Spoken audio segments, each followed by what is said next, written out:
Son las 9:51. Recibimos ahora al señor Julio Magán, quien fuera presidente del Instituto Nacional Penitenciario INPE y al cual se le condenó a cárcel, no menos que de 10 años, por su implicación en supuesto favorecimiento para que salga un delincuente narcotraficante llamado Caracol.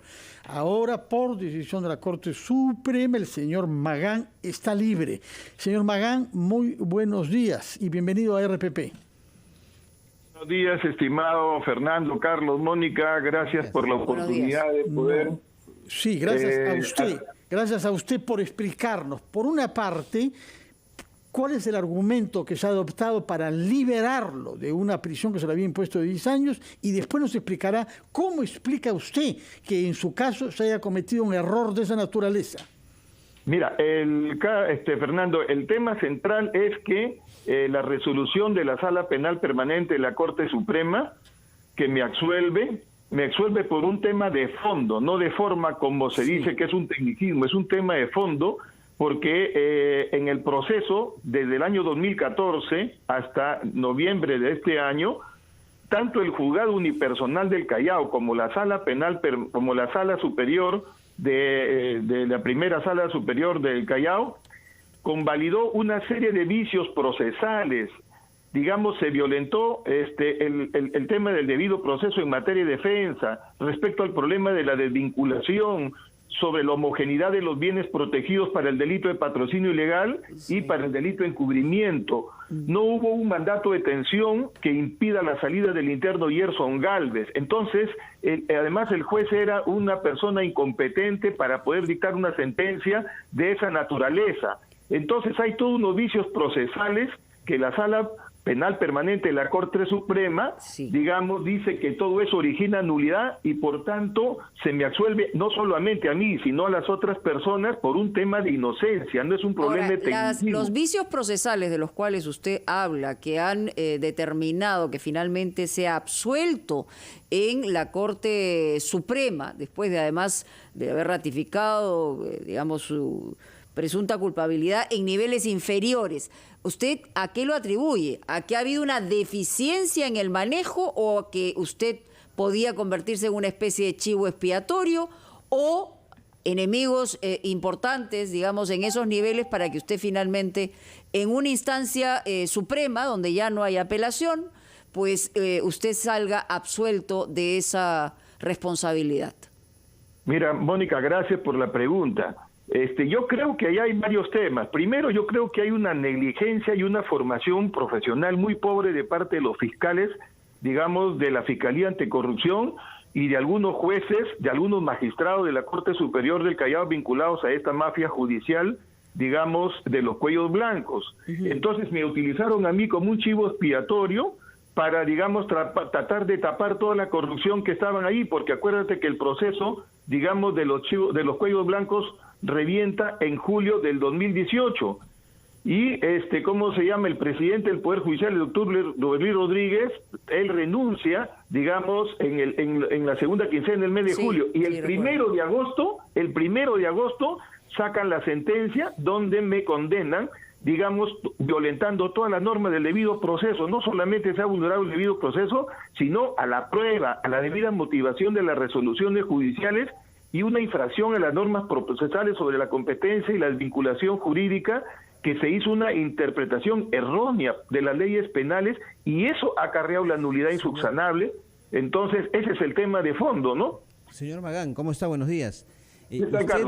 ¿Usted va a efectuar o va a emprender alguna acción de carácter judicial como forma de resarcimiento ante todo esto que ha vivido desde el año, si no me equivoco, 2014, me dice? Sí, desde el 2014 son 7 años. Ahora, Carlos, yo te agradezco por eso. Yo pregunto, ¿quién me va a pagar todo este tiempo que no he trabajado? Desde el 2018 me dejaron sin trabajo. A través de algunos medios de comunicación, o sea, se denigró mi imagen, se hizo una campaña de demolición. Por ejemplo, La República ayer saca una nota y dice, absuelven a Julio Magán por la fuga de Caracol. Caracol nunca se fugó y después dicen lo liberan por un tecnicismo. Nunca me han liberado por un tecnicismo, sino por un problema de fondo, por un problema de inocencia, tanto mi persona como las otras. Yo voy a presentar una queja ante la Junta Nacional de Justicia respecto a estos magistrados y voy a evaluar realmente qué voy a hacer, si denuncio por prevaricato a estos jueces o no, porque ese es un proceso, pero lo que yo quiero recalcar que mi absolución es un triunfo moral para mi persona en la administración de justicia frente a esta mafia judicial de los cuellos blancos del Callao. Por eso quería agradecer. Muchas gracias. Ahora, quisiéramos saber, sin embargo, ¿por qué salió libre Caracol? Bueno, Caracol salió libre, Fernando, Caracol salió libre porque había cumplido todos los requisitos legales. Pero horas después de que él salió, llegaron otros cargos contra él. Eso no es cierto, esa es una mentira de la Fiscalía, porque la Fiscalía pide la detención el día 10 días después de la libertad de Caracol y el juzgado se lo da el día 30 de octubre. Esa es una falsedad. El derecho penal no puede vivir sobre lo que dicen algunos medios de comunicación o sobre ficciones. La Fiscalía. El caso es que el señor Caracol, Gerson Galvez, salió. Usted dice, era inapelable que salga. No había manera de estar al corriente del procedimiento en la Fiscalía para no correr el riesgo de que un delincuente peligroso salga libre. Fernando, la Fiscalía puede hacer 1000 investigaciones. Los únicos que dan un mandato de detención es el Poder Judicial. Y a la fecha de la libertad del interno Gerson Galvez no había mandato de detención. De acuerdo. Y entonces usted... No porque fuera inocente, digamos. No porque fuera inocente. Eso no estaba en debate, Mónica. Eso que lo ve el Poder Judicial. Tanto es así que después que lo capturan, ahora actualmente está recluido. Pero en ese momento de la libertad por el otro delito, no había ningún mandato de detención. Esa es una mentira falsa de la Fiscalía. De acuerdo. Muy bien, pero en todo caso usted atribuye este disfuncionamiento a la Fiscalía y nada que ver con el INPE que usted presidía. El INPE no tiene nada que ver, tanto así que nos han absuelto a las 4 personas que estábamos condenadas injustamente. Ese es un problema de arbitrariedad. Reitero, no ha habido ningún problema en el proceso. Tanto es así que nadie ha cuestionado la libertad de ese interno. Nadie la ha cuestionado. El problema era, inclusive, si me permiten un segundo, a mí se me procesó primero por cohecho, colisión, tráfico de influencias, patrocinio, y se me condena por otro delito que nunca se me investigó y no se me dio oportunidad de defenderme, que era el delito de encubrimiento. Y eso es violación del debido proceso e incompetencia de los jueces mafiosos de los cuellos blancos del Callao. Bueno, estamos ante una denuncia grave que hace usted. Le hago saber, por si acaso, en Google, si uno pone Julio Magán, solo hay noticias sobre usted respecto a la condena y ninguna a la absolución. Esto en Google ahora.